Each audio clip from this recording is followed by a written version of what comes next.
Good evening and welcome to Inspire to Achieve Global TV.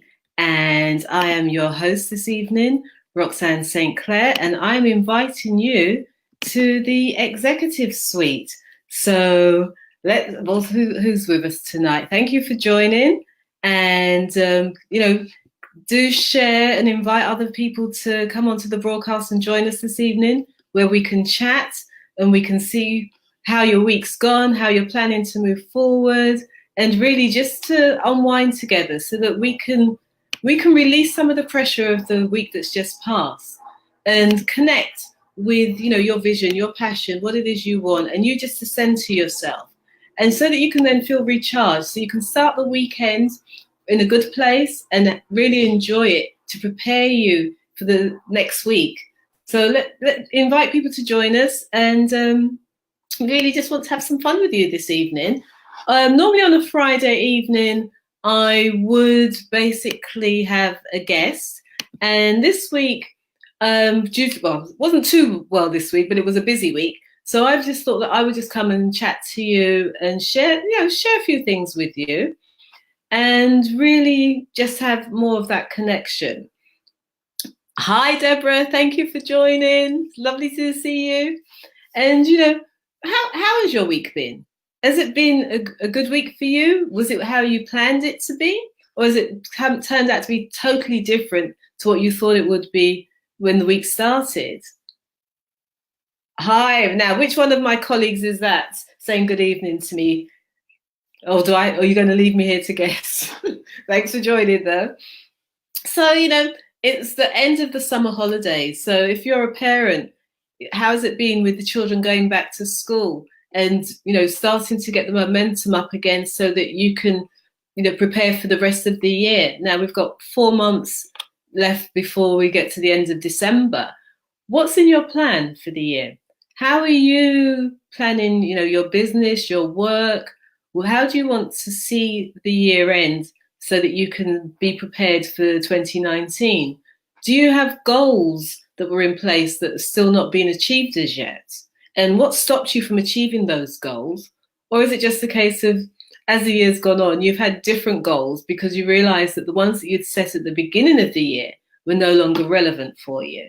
So let's have a conversation here tonight and let's speak. Right, so hi again, thanks for joining. Please remember to share, like, and comment on here. And this is a conversation. So if you've got questions that you want to ask me, then ask questions and we can have a conversation, because my area and why I've created the Executive Suite is really to enable people like yourself, so leaders, executives, business owners, to have a space where you can actually come and unwind and be yourself, because this is your place where you get to be you. You're not this isn't the place where everyone's relying on you. Everything's dependent on you to make all the decisions, for you to be the font of all knowledge. This is where we share and connect with each other. We help each other, because you may know things that I don't know, and likewise, I may know things that you don't know.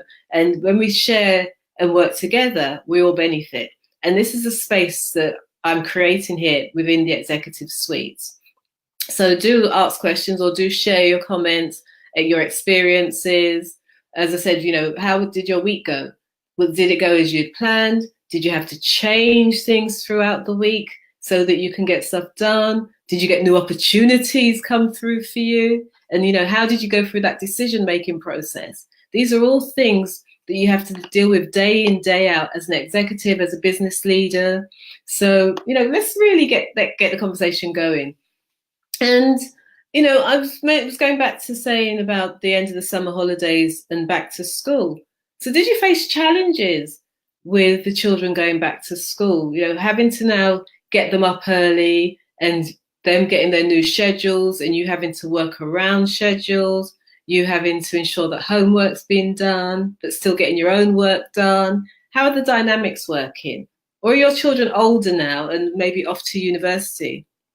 Wow, okay, so someone said it was a difficult but successful week.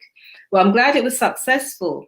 Now, was it difficult in terms of decision making, or difficult because of health reasons, or a combination? Let's have a conversation, because somebody else may have had the same experience as you. And this is where we share ideas, because if we can help each other, then at least, you get an opportunity to do just what we're doing here, which is release some of the pressure, release some of the tension of being the person at the top, being the person in charge. So let's see if we can help each other here. And, I've noticed, for example, with one of the companies that I work with, that over the summer, one of the biggest challenges was getting hold of people or customers who were decision makers, because people were on holiday. So, things came to a head, and you couldn't move forward with certain aspects of work, and whether it was to do with getting bills paid, whether it's somebody making a decision for a job to go ahead. So these are some of the challenges that we face. And then how do you deal with that? If you've made your decision to move forward within a particular time frame, but your client isn't ready. And you may know that I'm also a coach as well as a consultant. And I know I have people that say, yes, they're ready for coaching, they want to sign up for coaching. But then sometimes at that particular moment in time, they aren't just ready to make that next step. So you then have that waiting period. And it's not that they don't want the coaching, it's just that for themselves, they go through their own process. And, when people have certain paradigms and ways of being, you cannot always shift them in an instant like that. They have to work through an internal process to come to the point where they realize that if they want change in their life, they have to do something differently. And that something differently means they make the commitment to go for coaching. But their timing and your timing may not be the same. So this happens in business all the time. And, maybe staffing issues, for example. If you're a manager, you've got members of staff, someone calls in sick, but they're a crucial member of the team. What do you do? Right, so, okay, you're saying difficult because of health and personal issues plus new role. But if you know where you want to be and what's important for you, you will find the way to move on. Exactly. So I presume this is your health. So, if you've had health issues yourself, you've had the difficulty with that, but then you've got a new role. So in a new role, and you're not feeling too well, sometimes you may be inclined to push yourself to go in when really all you need to do is be in your bed. But it's a new role. You go in anyway, and you're not feeling your best. So you may or may not perform to your best, but you want your face to be seen. So these are some of the challenges that we have. And again, if you're in a position of leadership, if you're leading by example, sometimes you do things that are detrimental to yourself because you want your team to see that you're making the effort. Because how do you ask them to make the effort if when you're ill, they can say, well, you were ill, you just started, you were ill, you've not been here. So it's a difficult one to make a judgment call on when you are in that position and you are going through some of the things that your staff go through. But on the flip side of that, it also helps you to see things from their perspective as well, that you still have the challenge of having to work around them. All right, so hi, Raj. Okay, so again, looking at now with families and being in that position of leadership, the business owner, the executive, how do you schedule your work around the family? How do you get that balance? We often hear the term bandied about work-life balance. So what is it that you do? How do you get that? I know for myself as a mother, and I will be sharing bits of my story with you. I know that when I had my second child, I wanted to be around more so that I could drop my eldest child to school and collect, so that I could be that force and that parent, that constant force that was always there. So that's when I started working for myself, and I became self-employed, 17 years ago. And it was one of those things whereby I dropped my eldest to work. I would then work with clients whilst he was at school. Then I would go and collect him again and get him sorted. So snacks, homework, play, little time to relax, etc. And then I may have to do work again in the evening. But it was making a conscious effort that I could be mum. But I also wanted that bit of myself where I know that I had skills and I had talent that I could be utilizing in a constructive way. So how do you find work-life balance? What do you do to ensure that you can do the best job possible, but your family doesn't suffer because of that, and your family get to enjoy you and to know you and understand you? So these are some of the challenges that we face as the more and more we progress within our business, within our careers, within our work. And not everybody has the luxury of being able to say, okay, I want to work within these hours. You know, especially not at the beginning. You may be working plus building a business that will then give you the opportunity to have the time around for family. So what steps are you taking? What are you putting in place to ensure that you can create some balance for yourself and you're not suffering from burnout while you're trying to do this? And I can tell you about suffering from burnout too, with my immune system that told me enough was enough. So, you know, these are some of the things that we don't always take the time to just sit back and consider when we're in the thick of achieving our goals, achieving our mission. Right, let's listen. Okay, I set up, I'll let everyone see this one. So I set up strong and clear boundaries this time. Okay, excellent. And again, setting up those strong and clear boundaries. Now you set them up. Now, are you actually communicating those strong and clear boundaries as well? Because it's all well and good you having strong and clear boundaries that you know, but do the people around you know that? Do they know why those boundaries are in place, and therefore are they able to respect those boundaries? Because that's also another thing. Communication is very key to that, so that everybody's happy and there's a win-win scenario. Because okay, we may say, oh, that's my boundary, not doing this, but then when people come to you, they then think, oh, this person's unapproachable, this person's not helpful. But if they understand and they're aware of it, and maybe they themselves are encouraged to have safe and clear boundaries themselves, then everybody can come from that place of mutual respect. So I do like that idea about setting strong and clear boundaries. And again, communicating those strong and clear boundaries.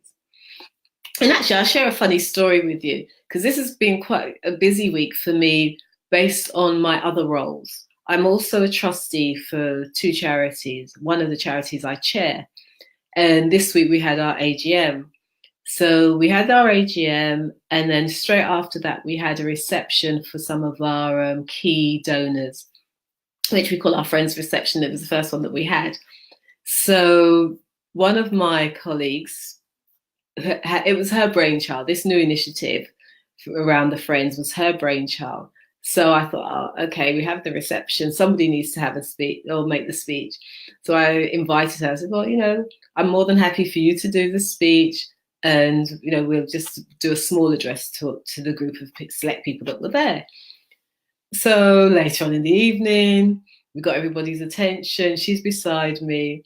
And as she got everyone's attention, she then turned around and said, well, Roxanne had asked me to speak to you. However, as she's the new chair, I think she should speak. Now, I just put something in my mouth to chew. So, chomp, chomp, chomp, chomp, chomp, got rid of that and delivered the address to the group that were around us. But for me, why that was funny, it was about being prepared. It was about having that communication and that level of connectivity with a team member that we could still flow. And there wasn't an awkward moment whereby I had to look to her to say, well, hold on a minute, you're doing it. We just worked with it. And through doing that, for me, it marked a stage where we actually know each other and we understand each other. And therefore, as a team, we will get the job done in whichever way we need to get the job done. And it was just quite interesting because, there were I think there were about 7 of us as trustees that were there with our group of friends. And it was just such a relaxed environment and evening where people just chipped in and did what needed to be done, but nobody pushed boundaries, which were mentioned before. Everybody just found where they slotted in and did their bit. So the whole thing came together and worked like clockwork. And we, finished on time, got everybody out, everybody was satisfied.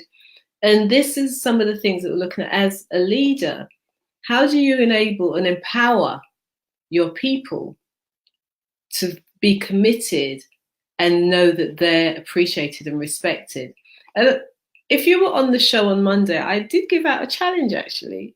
And I believe that challenge was about showing people appreciation. Oh, what's this?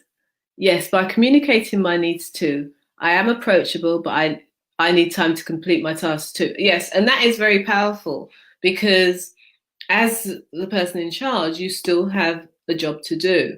So when you can communicate what you need, that you can allow people to go off and do what they need to do so that they can give you the space to do what you need to do. So everybody then comes back together and you've all accomplished something. So yeah, I think that's really good. And it's a good way to keep moving forward. And especially as you said, it's a new role. To have a team that understands that although you may even have an open door policy, you still need that space to get your job done. And therefore you can help them better if you're given that space. So yeah, I really like that idea and that initiative. And I'd be really interested to see how this progresses going forward and how you maintain that and how your team actually develops and works with your way of working as they go forward, because presumably they worked for somebody else before and their system may have been totally different to yours. So I'm really interested in knowing how that progresses and how people start to work with you around that. So that's really good and that's really key. So what was I going to say to you? Yeah, so again, with my week, so that was one session in terms of I had the AGM, it was successful, happy and moving forward. And we've got our forward plan, our progression for what we want for the rest of the year. And it's the same thing with you in your role in your business. What is your progression? How are you looking to move forward when you're planning ahead? Now, for you who, you've started a new role, setting your clear boundaries for your team, you're dealing with, transitioning into the role and getting the job done, as well as ensuring that everybody else gets their job done. Have you already created your plan as to how you want everybody to work together? What targets and goals do you have for yourself and for your team? Because this is, again, something that is, I think, crucial at this early stage, that people know what the expectations are. They know what you expect of them and what they can expect from you.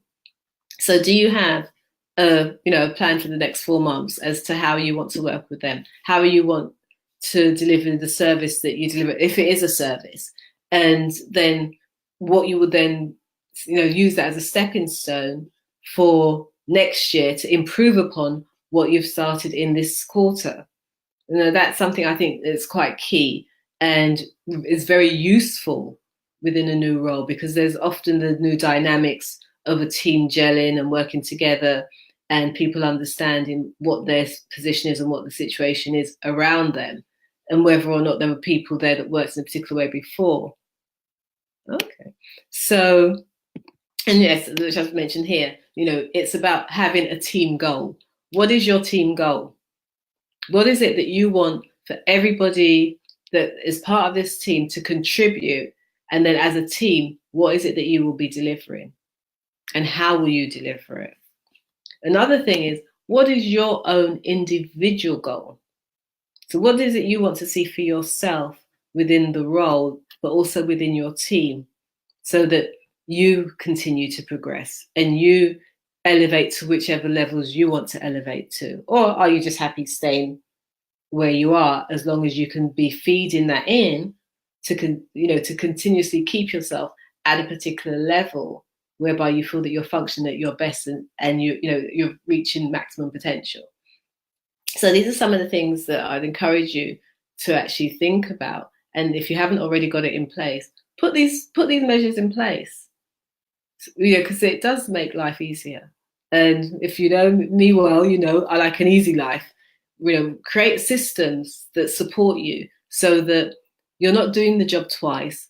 You're not in a state of flux. And if you do have certain things happen that were unexpected for you within your week, it's not going to throw you off kilter because you've got measures in place that you can deal with the eventualities. You can deal with the odd issue that may come up and put it to bed so that you can continue to work along your own schedule and get the results that you need to get. But in saying that, what I also recommend and do like to do for myself is create space for your own creativity. Because sometimes we could be so much in the doing that we lose that creative side to us because we're just in that task. And, you know, I've got so much to do. I've got all this work to do. People need me. People are interrupting me.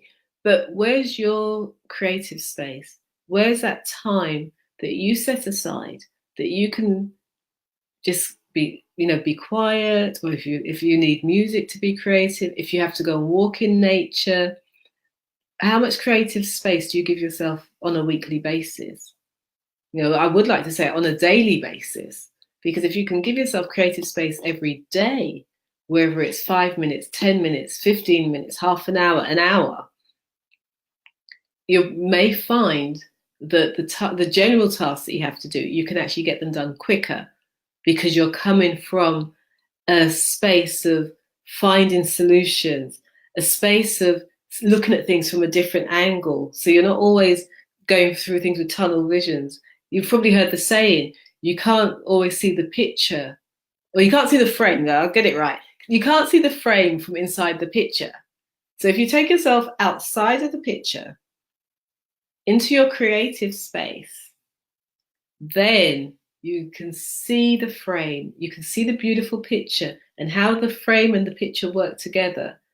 And then you come back and you may find that there was a little space in this part of the picture that you can add something to it. And when you add something to it, it changes that whole dynamic and gives you something new, something fresh. So I would encourage you, if you're not already doing that, creating your creative space and really just use it to give you ideas, generate ideas. And sometimes what I find is that when you've got ideas, and if you've got somebody that's like-minded or as creative as yourself, you can talk about ideas and bounce off of each other. And as you're bouncing off of each other, the idea actually forms and develops a life of its own, so that you can see it clearly and you can just go and start the implementation. So this is why it's important for you to create that space for your creativity. And you know, I can't actually promote that enough in terms of, you know, the relevance of that and the necessity for that, because as human beings, we do need that creativity, and we do need to grow, because if you're not growing, what are you doing? You look at a plant that's not growing, what's it doing? And we're the same as humans. We need that growth. We need something new to just feel revived and refreshed. And it's not that we always have to have something new, but every now and again, so it's like your spring cleaning, you know, with your house. If you didn't dust and spring clean, you'd be sitting there probably sneezing and coughing. I feel like coughing as I mentioned coughing, you know, sneezing, coughing, and in mess. But once you spring clean, you find that you're in a comfortable space. And it's the same thing with giving yourself that area and that space to be creative and come up with new things, try new things, and to grow and evolve and develop.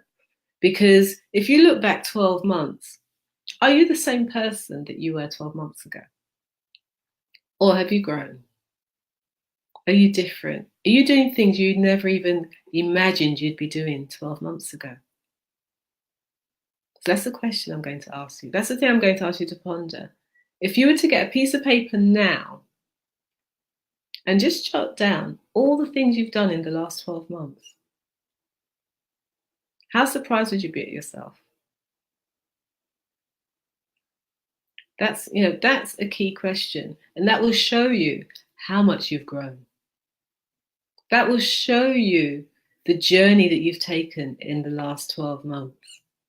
Now, some of it may have been conscious, some of it may have been out of necessity, some of it may have been subconscious, but I'm sure you've had a journey in the last 12 months. So I invite you to sit down with a clear piece of paper. And I'm old school, so I say paper rather than on your phone or on your laptop, because I think sometimes when you write things out by hand, it sends different messages to your brain. So if you have a piece of paper and just jot down all the things that you've accomplished in the last 12 months, how proud are you of yourself? And then jot down the things you want to accomplish in the next 4 months. Are they on par with the things you've already done? Or do you have different expectations of yourself? Do you have different things that you want for yourself now? And how will you be ending this year? Who's the person that's going to be ending this year? Is it the person that started the year? Or are you someone totally different? Somebody with new ideas, new concepts, new ways of doing things? Because through you allowing your own growth, you allow other people around you to grow as well. And as a leader, an executive, a business owner, if you're constantly growing and nurturing your own growth, do you see how much space you're giving for your team and the people around you to grow and giving them permission to actually evolve? And not just about you giving them permission, it's you being a light and a beacon for them to realize that there's more that they can have for themselves. And the way you would interact with them is different also. Because if you know that you're investing in your growth, do you not want that for other people?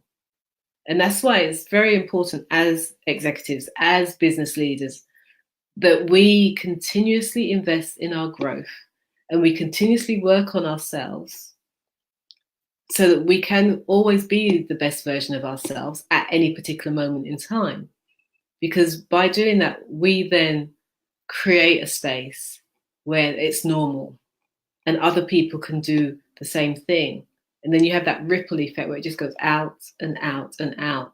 So your staff or your team are growing.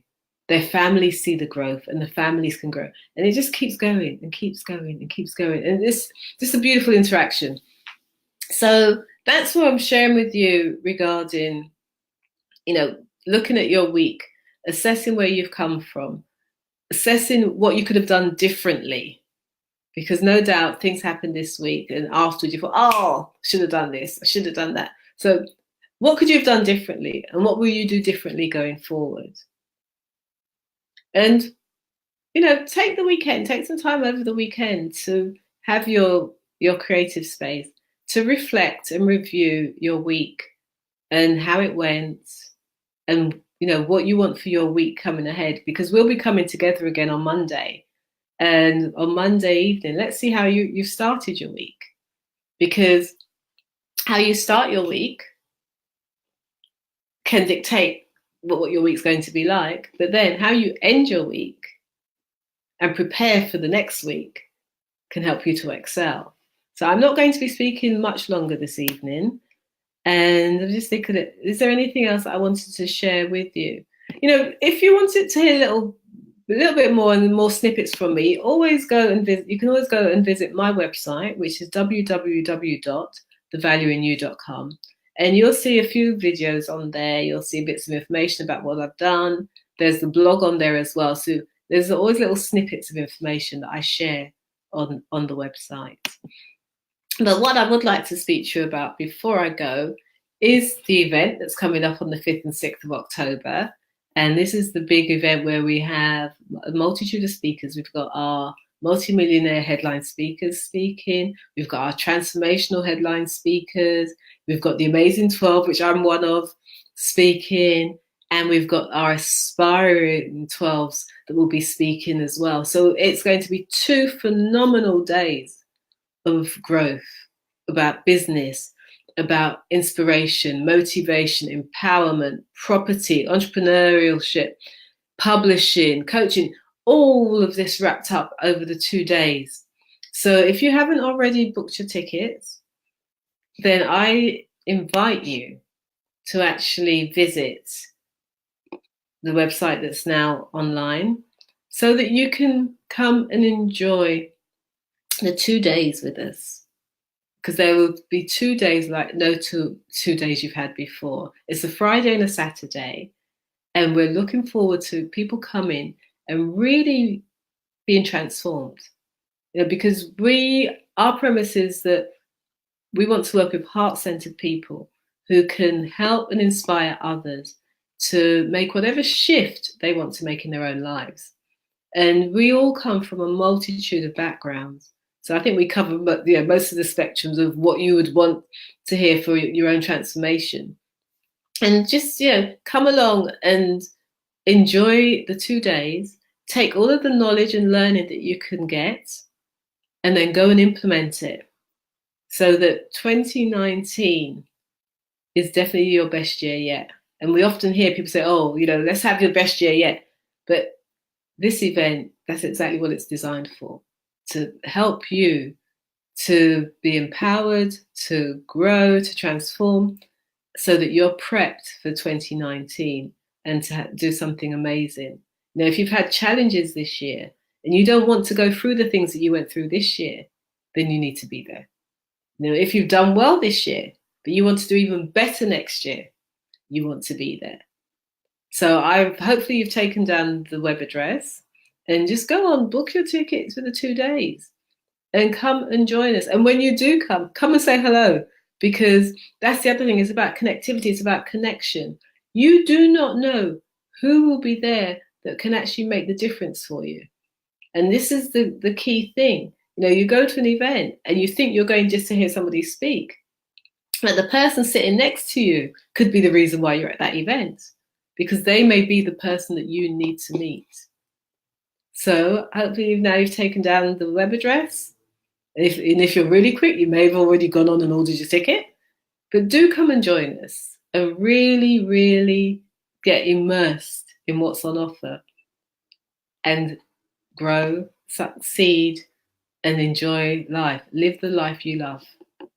So on that note, I'd really like to thank you for joining me today. And whatever you're doing this weekend, or if you watch on the replay, enjoy whatever you do after you watch. Because I just urge you to take time for you to really reflect on your week, plan for your week ahead, but have you time as well. So have an awesome weekend. Thank you for tuning in. Do like, share, comment, because through doing that, we can keep delivering and sharing content with you that in our hearts, we would like to see you progress. So thank you and have a fabulous weekend. Bye for now.